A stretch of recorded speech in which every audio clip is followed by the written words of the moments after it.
നമസ്കാരം, today at മലപ്പുറത്തിലേക്ക് സ്വാഗതം. Malappuram മച്ചിങ്ങലിൽ car സ്കൂട്ടറിലിടിച്ച് വിദ്യാർത്ഥിക്ക് ദാരുണാന്ത്യം. പെരിന്തൽമണ്ണ തൂത സ്വദേശി മുഹമ്മദാണ് മരിച്ചത്.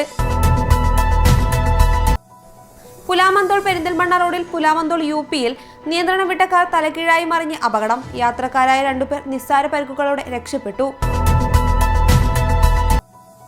ആളില്ലാതെ പൂട്ടിക്കിടക്കുന്ന വീടുകൾ കുത്തി തുറന്ന് മോഷണം നടത്തിയ കേസിൽ പ്രതി അറസ്റ്റിൽ. തിരുവനന്തപുരം നെടുമങ്ങാട് സ്വദേശി നസീമിനെയാണ് പെരിന്തൽമണ്ണ പോലീസ് അറസ്റ്റ് ചെയ്തത്. എടയൂർ ഒടുങ്ങാട്ടുകുളത്തിലെ പായലുകൾ നീക്കാൻ നടപടി സ്വീകരിക്കണമെന്ന ആവശ്യം ശക്തമാകുന്നു. 1 ഏക്കറോളം വിസ്തൃതിയുള്ള ഒടുങ്ങാട്ടുകുളം എടയൂർ ഗ്രാമപഞ്ചായത്തിന്റെ അധീനതയിലാണ്. ഈ കുളത്തിൽ നീന്താനായി വിവിധ സ്ഥലങ്ങളിൽ നിന്ന് കുട്ടികൾ ഉൾപ്പെടെ നിരവധി പേർ വരാറുണ്ടായിരുന്നു. കുളത്തിൽ പായലുകൾ വ്യാപിച്ചതോടെ എത്തുന്നവരുടെ എണ്ണം കുറഞ്ഞു. 2020-ൽ പ്രാഥമിക പ്രവർത്തനം തുടങ്ങിയ 92 കോടി രൂപയുടെ രാമൻചാടി ശുദ്ധജല വിതരണ പദ്ധതിക്ക് ഇപ്പോഴും കാത്തിരിപ്പ്. പെരിന്തൽമണ്ണ നഗരസഭ, ഏലംകുളം, അങ്ങാടിപ്പുറം, ആലിപ്പറമ്പ് പഞ്ചായത്തിലെ ഭാഗികമായ പ്രദേശം എന്നിവിടങ്ങളിൽ ശുദ്ധജലം എത്തിക്കുന്നതാണ് പദ്ധതി. കരിപ്പൂർ അന്താരാഷ്ട്ര വിമാനത്താവളത്തിലെ റൺവേ വിപുലീകരണ പ്രവൃത്തികൾക്ക് ആവശ്യമായ മണ്ണ് ലഭ്യമാകാത്തതിനാൽ അനന്തമായി നീളുന്നു.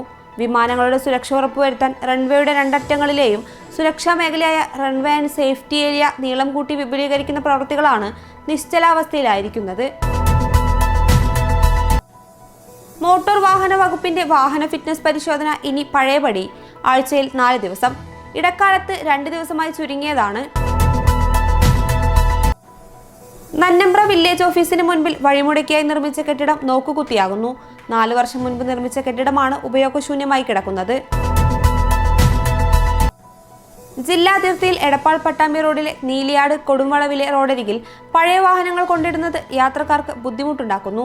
നിർത്തിയിട്ടിരിക്കുന്ന വാഹനങ്ങളും അവയ്ക്ക് ചുറ്റുമുള്ള കാടും ഇഴജന്തുക്കളുടെയും തെരുവു നായ്ക്കളുടെയും സാമൂഹിക വിരുദ്ധരുടെയും കേന്ദ്രമായി മാറുകയാണെന്നാണ് പരാതി. ഇതോടെ ടുഡേ അറ്റ് മലപ്പുറം സമാപിക്കുന്നു. പുതിയ വാർത്തകളുമായി അടുത്ത ദിവസം കാണാം. നന്ദി.